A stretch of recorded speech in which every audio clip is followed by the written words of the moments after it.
Hello, and welcome to the Investing on the Go podcast. A lot happened in 2020, and to make sense of all that happened, we're breaking down the biggest topics of the year and memorable moments. Let's start with the obvious one, coronavirus. We all had plans for 2020 before COVID-19 brought the world to a halt, and stock markets around the world were continuing to rise. Then we started to hear about a flu-like illness that began infecting people in Wuhan, China. Things quickly spread, and in March, the WHO declared a global pandemic. On March 9th, 2020, the U.S. stock market, as measured by the S&P 500, fell by 8%. On the same day, the UK's FTSE 100 dropped 7.7%. Over the course of the next few days, we experienced the fastest bear market in history. Stay-at-home orders came quickly, and life as we knew it began to change. The world came to a screeching halt. Clouds of pollution disappeared from the skies, oceans gleamed, and we could hear the birds sing. There was a global run on toilet paper and flour, schools closed, businesses closed, and as Richard Woolner, manager of M&G Optimal Income, M&G Strategic Corporate Bond, and M&G Corporate Bond Fund puts it, it's a stay-at-home recession and will result in a collapse of economic growth. A few areas were able to stay in business, and some even flourished, as those that hadn't already converted started doing their food shopping online, and we all learned to use Zoom. And let's not forget, around the same time, Saudi Arabia and Russia, two of the world's biggest oil producers, started an oil war. Only in 2020 could the price of a barrel of oil turn negative. Martin Showell, manager of Royal London UK Equity Income, had more to say on the subject. Yeah, I think it's interesting. I think if you look at the oil price, clearly it was extraordinary the other day when the oil price went actually negative because of one of the futures contracts closing, where people couldn't physically take delivery of oil. But clearly there's been a big step down in demand for oil based on what's happening in the shutdown of the global economy, and supply by OPEC just hasn't been cut by the same amount as demand has fallen. So there is surplus oil in the market, and that's reflected in the falling spot price. Although it is noticeable that if you look at the oil price curve and the forward oil price, certainly going forward 5 years, and the fall there has been much less pronounced 5 year forward than the spot price. But clearly, based on the current oil price, there isn't the cash flows within BP and Shell to sustain their current dividends. And dividends. Let's face it, it's been a torrid year for them. Over the past 100 years, there have been at least 4 periods when dividends have fallen sharply. During the recession after World War I and the Spanish flu pandemic, dividends fell around 35%.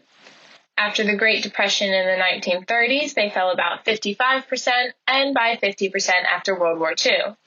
During the more recent global financial crisis, they fell 25%. So the big question on everybody's mind during 2020 was, how much this time? Shell made its first cut since World War II, reducing its payment by 2/3, and in doing so, relinquishing its position as the world's largest dividend payer. On an earlier episode of the podcast, Dr. Niall O'Connor, manager of Brooks Macdonald Defensive Capital Fund, said this. But what I think the market really hasn't fully factored in is how low dividends are forecast to stay. So there are tradable dividend futures, and they're suggesting that the UK equity yield for 2025 will only be 3%. And obviously UK income investors have been used to between 4 and 6. So I don't think it's really fully appreciated how difficult it is going to be to generate income going forward. But while dividends may be scarce, they will not disappear completely. While low interest rates have reduced income levels for cash and bonds in the past decade, and the pandemic market crash has meant that companies' dividends have been cut, there are still a number of funds in different asset classes that have a yield above 4%. At the time of recording, 19 elite-rated funds yielded over 4%, including Man GLG Income, M&G Emerging Markets Bond, Schroeder Income, VT Seneca Diversified Income, and BMO MM Navigator Distribution. With lockdown forcing companies to cancel, cut, or suspend their payouts, we were also reminded of the fact that investment trusts can use their revenue reserves in times of crisis to support their dividend payments. The City of London Investment Trust, TR Property Investment Trust, Schroeder Oriental Income, Murray International, and Scottish Mortgage Investment Trust all maintained dividends this year. In the summer, many of the restrictions were lifted and we ventured out for the first time in months. Eat Out to Help Out was a short but welcome distraction, and then the kids went back to school. November was all about a second lockdown and the U.S. election, which took a lot longer than expected and has been the way with Trump's presidency, was accompanied by allegations of fraud and fake news. At time of recording, Trump has still yet to formally concede the race to Biden. But as James Thompson, manager of Rathbone Global Opportunities, pointed out, despite the ugly politics, we still believe the U.S. should form the largest part of our portfolio because that's where the growth is. U.S. companies have consistently grown profits more than 4 times faster than the rest of the developed world over the past 15 years. James Ashley, chief market strategist at Goldman Sachs, gave his initial reaction to the election on the morning of Wednesday, November 4th, 2020.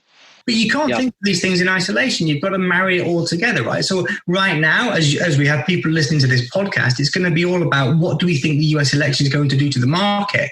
But you don't operate in a bubble. The COVID story is still going to be hyper important for a really long period of time. So it's not just COVID. Yeah. It's about the yields that are on offer. It's about the market pricing, central bank reactions. Again, where do we have the China 10-year trading relative to the US 10-year, for example? So there's all sorts of elements there. But if we take a step back and say it's not all about US politics, it might feel like that this morning, but it's not.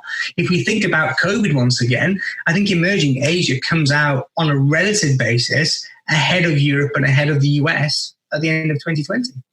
We finally got some good news at the start of December, just a week after Giles Rathbone, Carl Manager of BlackRock European Dynamic, told us about 5 possible vaccines before Christmas. Pfizer was the first to announce success. If we knew nothing about that phase 2 data and simply looked for what I guess we'd call the external point of view, how likely is a vaccine to work if it's had decent phase 2 data to get approval at phase 3? And the answer for respiratory vaccines, when we look at historic examples, is around 80%.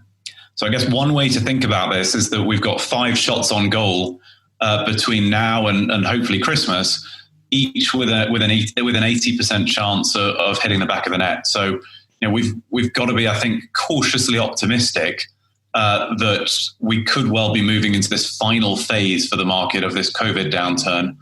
Whether it should be light at the end of the tunnel. And finally, not to be left out of the 2020 virtual party, Brexit went down to the wire and we got a deal on Christmas Eve. As Richard Buxton, manager of Marion UK Alpha, commented, the potential damage to both sides from a no deal, exasperated by the ongoing impact of the pandemic and lockdowns, was too great to go down that road, and for all the inevitable bluster, threats, and counter-threats along the way, since Brexit, we have an 11th hour agreement.